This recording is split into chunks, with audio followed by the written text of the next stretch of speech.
যে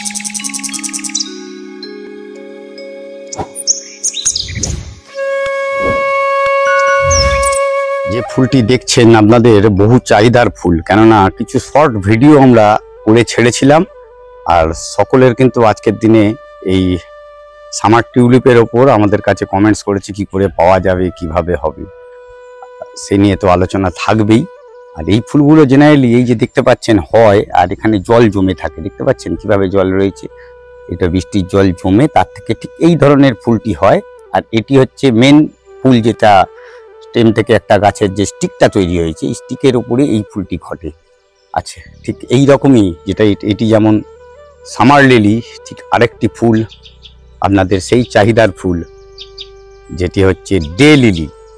এই সামার টিউলিপের সঙ্গে ডে লিলি, আজকের উপস্থাপনায় কিন্তু ডে লিলি নিয়ে আমরা আলোচনা করব। টাইগার লিলি বলুন, অনেকে টাইগার লিলিও বলে।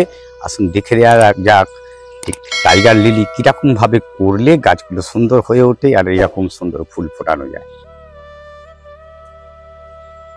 হ্যাঁ, এইটা আমাদের আর একটি চাহিদার ফুল, যেটি টাইগার লিলি বলুন, সামার লিলি বলুন, যেটি বলুন।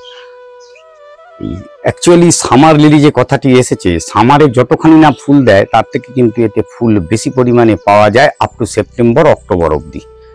কন্টিনিউয়াস এতে ফুলের স্টিক আসতে থাকে, আর প্রচুর পরিমাণে ফুল কিন্তু বারংবার ফুটতেই থাকে। এখানে প্রচুর ফুল ফুটে গেছে, আবার নতুন স্টিক এসেছে, সেই স্টিকেতে গাদা গাদা কুঁড়ি আপনাদের চোখের সামনে রয়েছে।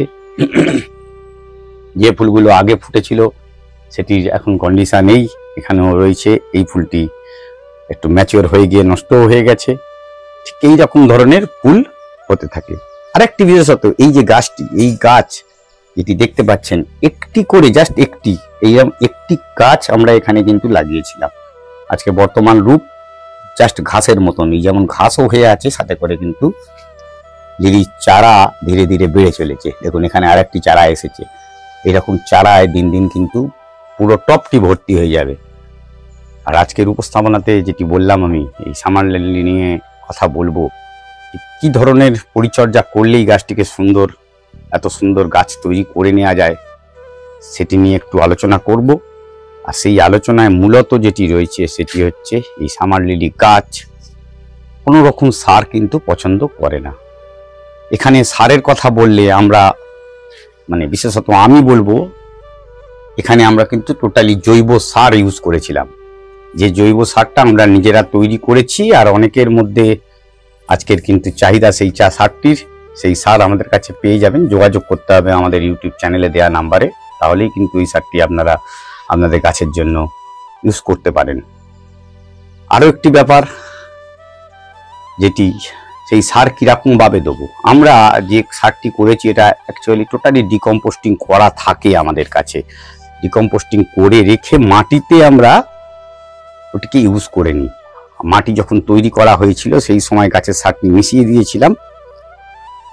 হ্যাঁ, আপনারা ভাবছেন তাহলে মাটিতে মিশিয়েছিলাম 1 বছর ধরে ওই সারটি চলতে থাকবে। হ্যাঁ, পরবর্তীকালে আমরা কিন্তু ওই সার গাছের মাটিতে যেমন দেওয়া হয়েছিল, এখানে কোনো খোঁচাখুচি না করে, এখানে খোঁচাখুচি করলে এই যে চারাগুলো আসছে সেটি নষ্ট হবে, এইখানে জাস্ট ছড়িয়ে দেওয়া হয়। এখনো কিছু ধ্বংসাবশেষ দেখতে পাবেন সারের, এই যে রয়েছে, এই সারের ধ্বংসাবশেষ পড়ে রয়েছে। এটাই কিন্তু মাটিতে ডাইলিউট হতে হতে গাছকে কিন্তু খাবার জোগাতে থাকে।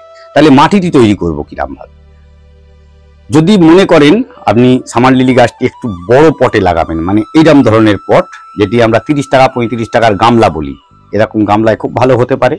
যদি এরকম গামলায় লাগে, ওই 1 গামলা যদি মাটি তৈরি করি, 1 গামলা মাটির মধ্যে আমি বলবো 50% মাটি নেবেন। যদি 50% মাটি পান, তার সঙ্গে আপনি নেবেন 40% নর্মাল বালি। 50-50 করে নিতে হবে, এরকম ব্যাপার। আর যে 10% রইল সেখানে ভার্মি কম্পোস্ট দিয়ে দিতে পারেন, অথবা আমাদের জৈব সার, যেটি করবেন। ভার্মি কম্পোস্ট সারের কাজ করবে, আর জৈব সার তো অলরেডি আমরা ডিকম্পোস্টিং করা সেটি রয়েছে। কিন্তু অবশ্যই ডিকম্পোস্টিং করে গাছটিকে লাগাতে হবে, তবেই কিন্তু ভালো ফল পাবেন। মাটিটি তৈরি করে রেখে দিয়ে গাছটি পুঁতলে গাছটি কিন্তু এইরকম গ্রোথ আনতে পারবেন। তার জন্য মাটি করতে হবে মিনিমাম 1 মাস আগে, যখন গাছটি নিচ্ছেন, গাছ তৈরি করার আগে থেকে আপনি যখন ঠিক করে ফেলেছেন এই গাছটি আমি কোনো জায়গা থেকে জোগাড় করব, মাটি কিন্তু আগে থেকে তৈরি করে রেখে দিন, রোদ্দুরে শুকিয়ে নিতে পারলে ভালো, স্যাঁতস্যাঁতে অবস্থায় না দেওয়া ভালো, তাতে মাটিটি ভালো কাজ করবে। আর এই গাছের কোনো রকম রোগ পোকার বালাই এখনো পর্যন্ত চোখে পড়েনি, গাছে জল জমে মরে যাবে সেরকম ভয় নেই। কেন এরকম ধরনের মাটি করলে এখানে এক ফোঁটা জলও জমবে না। আপনি যদি বালতি করে জল ঢেলেও দেন, কিছুক্ষণের জন্য হয়তো দেখবেন জলটি রয়েছে, তারপরে কিন্তু পুরো জল ড্রেন হয়ে বেরিয়ে চলে যাবে। আর এই ড্রেন হয়ে যাওয়ার সাথে সাথে গাছের কিন্তু খাদ্য যেগুলো আমরা দিচ্ছি মাটিতে, এই সমস্ত গাছের খাদ্য কিন্তু মাটির সঙ্গে ধুয়ে জলের সঙ্গে বেরিয়ে চলে যায়। সেই জন্য মাঝে মাঝে ওই রকম ডিকম্পোস্টিং করা সার দিতে হবে। হ্যাঁ, আপনারা ভাবতে পারেন যে আমার কাছে কেমিক্যাল সার রয়েছে, কি দেবো না? দিতে পারেন, আমি বলবো না না একদম দেওয়া যাবে না, কোনো কিছু এরকম নেই। এক একজনের হাতে এক এক রকম ভাবে কাজ করা যেতে পারে। আপনি যদি মনে করেন আপনার কাছে কিছু এনপিকে আছে বা অন্য কোনো ফসফেট রয়েছে, ফসফেট টোটালি যে কেমিক্যাল ঠিক তা নয়, আমরা যে সিঙ্গেল সুপার ফসফেট পাই সেটি যে টোটালি কেমিক্যাল বা প্রোডাক্ট এমন নয়, জৈব সেখানেও রয়েছে। তো আপনারা সেইভাবে মনে করেন আমার কাছে এটি আছে, এটি দেবো, দিতে পারেন, আমি সেখানে না বলবো না। কিন্তু অতিরিক্ত মাত্রায় কোনো রকমই কেমিক্যাল ইউজ করা ভালো নয়। কারণ আমরা এই গাছটিতে প্রথমে চেষ্টা করেছিলাম, দেখি কি হয় কেমিক্যাল দিয়ে, তাতে কিন্তু এই পাতা ঝলসে যাওয়ার প্রবণতা আসে। পাতা ঝলসে যাওয়া বলতে এই ওপর থেকে ধীরে ধীরে শুকোতে থাকে। এখন বর্ষার জল পেয়ে, অতিরিক্ত নাইট্রোজেন পেয়ে গাছের পাতা সুন্দর সবুজ হয়ে উঠেছে, কিন্তু এই জায়গাটি দেখুন ঠিক এইভাবে শুকোতে থাকবে। এই শুকিয়ে গিয়ে গাছের মনে হবে যেন পাতাগুলো ঝলসে নষ্ট হয়ে যাচ্ছে। এই গাছ কিন্তু এতটাই হার্ডি গাছ, সহজে কিন্তু নষ্ট হয় না। শুধুমাত্র অতিরিক্ত জলে যদি গোড়া একদম জলে পরিপূর্ণ হয়ে অনেকদিন পড়ে থাকে, তখন গোড়া পচে যাওয়ার প্রবণতা যেটা সব গাছে থাকে, এই গাছেও থাকতে পারে। সেই জায়গা থেকে আপনাদের একটুখানি নজর রাখতে হবে, গাছে যেন কোনোভাবে জল না জমে থাকে। আর ভালো মাটি তৈরি করতে পারলে কোনো অসুবিধে হবে বলে মনে হয় না। ক্যামেরার পেছন থেকে অনেকটা কথাই আপনাদের কিন্তু বলে ফেলেছি। গাছটি তৈরি করার জন্য যেসব জিনিসগুলো দরকার, মানে মূলত মাটি, তার সার, সে নিয়েও আলোচনা করে ফেলেছি আমি। এখন কথা হচ্ছে এই গাছ আপনারা পাবেন কি করে। এই গাছ সচরাচর কিন্তু পাওয়া যায় না, যে সব জায়গাতে অ্যাভেলেবেল ঠিক তা নয়। আপনাদের নজর রাখতে হবে ভবিষ্যতে আপনারা যদি এই গাছ খুঁজে থাকেন। কেন বর্তমানে আমাদের কাছে যেটি রয়েছে সেটি এই একটি ভ্যারাইটি, সেই ভ্যারাইটির জন্য যোগাযোগ রাখতে হবে। ইমিডিয়েট এই গাছে ফুল হচ্ছে, এখন এই গাছ বাজারে কিন্তু অ্যাভেলেবিলিটি সেইভাবে নেই। ভবিষ্যতের জন্য যোগাযোগ রাখলে হয়তো আপনাদের কাছে তুলে দিতে পারি এই গাছ, এটা আমি আশা রাখি। কেন আমাদের কাছে এই কটি গাছ আছে, সেই গাছ ধীরে ধীরে বংশবৃদ্ধি করছে। তো সকলের মধ্যে সেটি যাতে চলে যায় সে ব্যবস্থা আমরা ডেফিনেটলি করব। আজকে অমিতের সাথে অভিজিৎ হর্টিকালচারে যে উপস্থাপনাটি দেখছেন, জানি না আপনারা কতখানি আপনাদের কার্যকরী হবে, কিন্তু যাদের কাছে গাছ আছে তারা জানেন ঠিক কিভাবে পরিচর্যা করলে গাছটিতে প্রচুর ফুল পাওয়া যায়। আর যারা ভবিষ্যতে এই গাছ নিতে চাইছেন, মানে জোগাড় তো করবেন, শুধুমাত্র এখানেই আছে ঠিক তা নয়। আপনারা একটু বাজারে খুঁজলে যারা এরকম এক্সোটিক টাইপ গাছ করে, তাদের সঙ্গে যোগাযোগ করলে আপনারা পেতে পারেন। একটি জায়গা আপনাদের সামনে মনে হয় একটু তুলে দেওয়া ভালো, কল্যাণীর দিকে কোনো একটি বড় নার্সারি, সেখানে কিন্তু এই ধরনের কিন্তু গাছ পাওয়া যায় আমি যেটুকুনি জানি।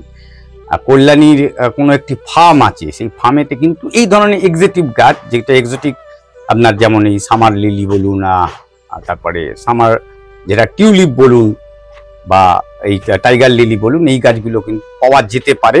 অনেকে নন্দিনীও খোঁজ করেন, নন্দিনীও ওখানেও খোঁজ করতে পারেন, যেখানে কিন্তু ভালো কোয়ালিটির নন্দিনীও পাওয়া যায়। তো এই জিনিসগুলো আপনাদের সামনে তুলে ধরার জন্যই মূলত আজকে এই ভিডিওটি আমি করছি, আর আশা করি আপনাদের ভালো লাগবে।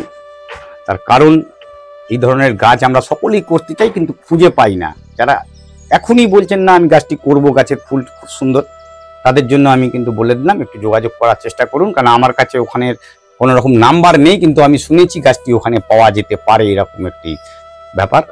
যোগাযোগ করতে পারেন, ওখানে একটু খোঁজ খবর নিয়ে কিভাবে যাওয়া যেতে পারে কল্যাণীতে, সেটি করতে পারেন। আর এই গাছ যদি মনে হয় পাবেন, কিন্তু খুব সন্তর্পণে। কেন এইখানে যে গাছগুলো যে ছোট চারা হচ্ছে, এই চারা থেকেই গাছ তৈরি হবে, কিন্তু চারাগুলোকে টোটালি সেপারেট করে বের করতে হয়। যে এখন রেডি গাছ আমি আপনাদের বলবো সেপারেট করে দিয়ে দেবো, পারবো না। কারণ এখন সেপারেট করতে গেলে এই গাছের মূল থেকে ছিঁড়ে বেরিয়ে চলে যাবে। এই গাছ যখন ফুল দেওয়া বন্ধ করবে, তখনই কিন্তু সেপারেট করার টাইম। মাটিটিকে শুকিয়ে নিয়ে একটু তারপরে ধীরে ধীরে জলে ভিজিয়ে পুরো মাটি খুলে একদম অন্যান্য বাল্ব যেভাবে বের করা হয় এই গাছের শেকড় থেকে গাছগুলোকে আলাদা করে তখনই কিন্তু পোতা সম্ভব হতে পারে একমাত্র। আশা করি ভিডিওটি ভালো লেগেছে, আর এতক্ষণ সময় থাকার জন্য অশেষ ধন্যবাদ। সঙ্গে থাকবেন, চেষ্টা করব এরকম সুন্দর কোনো ফুলের গাছ নিয়ে আবার আপনাদের সামনে দুপুর 1টায় আসবো। এই বলে আজকের ভিডিও শেষ করলাম। নমস্কার, ভালো থাকবেন, সঙ্গে থাকবেন।